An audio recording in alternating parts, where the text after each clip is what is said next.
Bonjour, bonjour, bienvenue sur le plateau de Bâti-Journal TV. Nous sommes à Angers, au Congrès international du bâtiment durable, Cities to Be. Et avec moi, Nathalie Aubois, bonjour. Bonjour. Vous êtes chargée de prescription Knauf Insulation pour la région Ouest. Oui. Je vais vous demander très rapidement de présenter une société qu'on ne présente plus, Knauf Insulation. Oui, bonjour.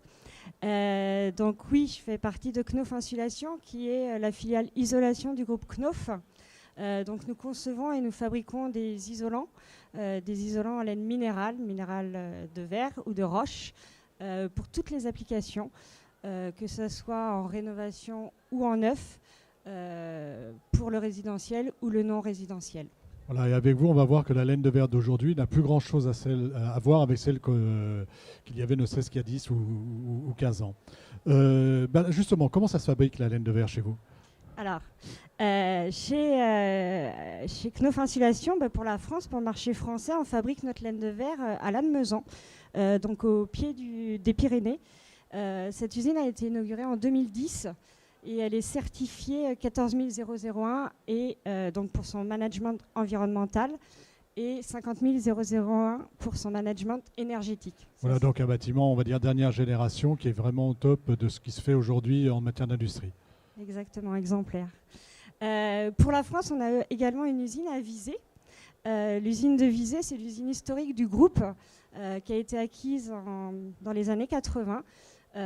Donc c'est la première usine pour le coup. Donc on a à la fois la chance d'avoir la dernière usine, Lannemezan, la plus moderne, et puis la première Visé qui est la plus ancienne et qui la plus ancienne, voilà. Historique. Et je vous invite éventuellement à passer sur le stand, voir une petite anecdote sur cette usine. Mais bref, pour en venir au sujet, comment nous fabriquons notre laine de verre ? Eh bien, nous utilisons du verre recyclé. La laine de verre, c'est fait en partie avec du verre recyclé. Quand vous dites en partie, c'est si on donne un pourcentage, c'est quoi ? Alors, en fait, chez Knauf Insulation, nous sommes capables d'aller jusqu'à 80% de verre recyclé. La laine de verre qu'on a là devant nous peut contenir jusqu'à 80% de verre recyclé. Exactement. On se fournit auprès de collecteurs locaux qui, eux, en fait, se préoccupent de récupérer le verre que l'on va aller mettre dans les containers prévus pour. Alors, eux, ils le trient, ils le nettoient, ils le reconditionnent et donc ils nous le revendent. Ça fait partie de notre matière première. On essaye au maximum. Voilà, on essaye un maximum de verre recyclé. Et je pense que plus on avancera dans le temps, plus vous irez vers le verre recyclé de toute façon. Oui, j'imagine idéalement. Comme on n'arrive pas aujourd'hui à faire un 100% verre recyclé, du coup on complète avec du sable. Le sable qu'on utilise pour Lannemezan, c'est du sable revalorisé. En fait, c'est un déchet de carrière de marbre. La carrière de Saint-Béat dans les Pyrénées qui n'est pas très loin. Hein. Exactement. Tout près de l'usine de Lannemezan, à une cinquantaine de kilomètres. Il y a 9 carrières qui nous fournissent ce sable pour voilà, donc on a à la fois du déchet de carrière, entre guillemets, qui est quand même un sable qui, j'imagine, doit avoir certaines caractéristiques, du verre recyclé. Et alors après, pour agglomérer tout ça, il faut un liant. Oui, alors on fait fondre le sable plus le verre. Très rapidement, ça donne de la lave. Et plus on met de verre recyclé, moins il faut chauffer. Donc ça, c'est doublement vertueux, on va dire. Ensuite, quand c'est devenu de la lave, on va le faire passer dans des spinners. C'est des espèces de cylindres qui sont percés de milliers de trous et qui vont tourner à toute vitesse. Et par la force centrifuge, ça va créer de la fibre de verre. Voilà, c'est-à-dire qu'on détache le fibre de... On fibérise. On fibérise, en fait, et là, on obtient de la fibre de verre qui est blanche. Cette fibre de verre, je fais une petite parenthèse avant de venir sur les produits qu'on retrouve plus classiquement dans toutes les applications. Mais cette fibre de verre blanche, on est capable de la faire soit pour qu'elle soit soufflée, donc du coup elle sert à isoler les combles perdus, soit pour qu'elle soit insufflée pour les parois creuses, et du coup ça nous donne un isolant qui est composé de sable, de verre, sans adjuvant, sans tassement et naturellement incombustible. Donc ça c'est une première étape qui est possible pratiquement très rapidement dans la ligne de production. Ensuite je vais avoir besoin de panneaux. Ensuite, exactement, pour tout ce qui est cloison, mur, doublage, l'ossature bois, l'ITE, le plafond, les rampants, on a besoin de panneaux ou de rouleaux. Et donc, pour que les fibres adhèrent entre elles, on a besoin de mettre un liant. Qui dit liant dit colle. Qui dit colle, voilà. Dit chimie. Souvent, aujourd'hui, c'est à peu près ce qui est utilisé par toute la profession en termes d'isolation par fibre. Nous, on a souhaité chercher une autre solution. On a trouvé un liant à base végétale. Ce liant, on l'a appelé Ecos Technologies. Et donc c'est là où Knauf Insulation innove et se démarque depuis 10 ans, puisqu'en fait, au 1er juillet 2009, toutes les usines du groupe sont passées avec ce liant végétal. Donc cette laine de verre là, qui a cette couleur un peu marron, c'est lié au liant qui a un peu cette couleur là. Et là, on a un liant 100% végétal.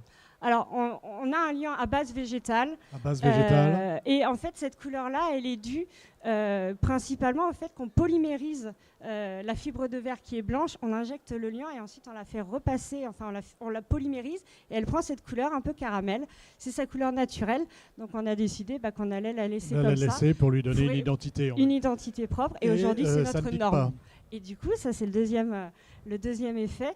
Voilà, encore une fois, quand on rentre dans un cercle vertueux, généralement c'est doublement vertueux. Donc on se retrouve avec un produit, donc un liant qui n'a plus de phénol, formaldéhyde et acrylique, donc plus d'émissions de COV, les composés organiques volatiles totaux qu'on retrouve hélas encore un petit peu trop fréquemment d'une manière générale. Donc voilà, là on a un isolant donc du coup que vous pouvez utiliser dans du bâtiment à forte valeur ajoutée, bas carbone, bas carbone quand même avec le verre recyclé, et évidemment sur tous ces aspects santé du bâtiment, ça c'est très important. Oui, et il faut savoir qu'en fait là ça nous donne un bon compromis entre des laines de verre classiques et des matériaux innovants, mais qui parfois n'ont pas forcément toutes les exigences que requiert le bâtiment, ou bien d'un point de vue économique.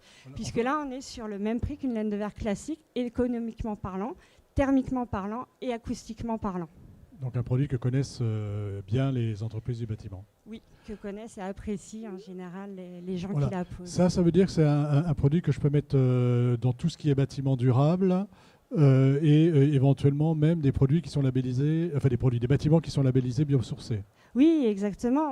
On est régulièrement prescrit et mis en œuvre pour des bâtiments exemplaires comme des certifications BREEAM et également aussi des bâtiments labellisés biosourcés. On a le cas, on a un très bel exemple avec le siège de l'Ifremer à Brest, donc qui est en cours d'achèvement et qui sera un bâtiment labellisé biosourcé. Et où notre isolant a été retenu pour la plupart des applications.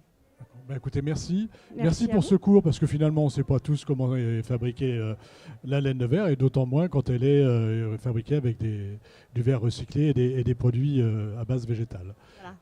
Merci à vous.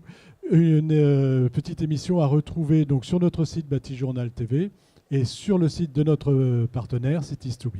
Merci à vous d'être venu nous parler de laine de verre. Dernière génération sur ce plateau.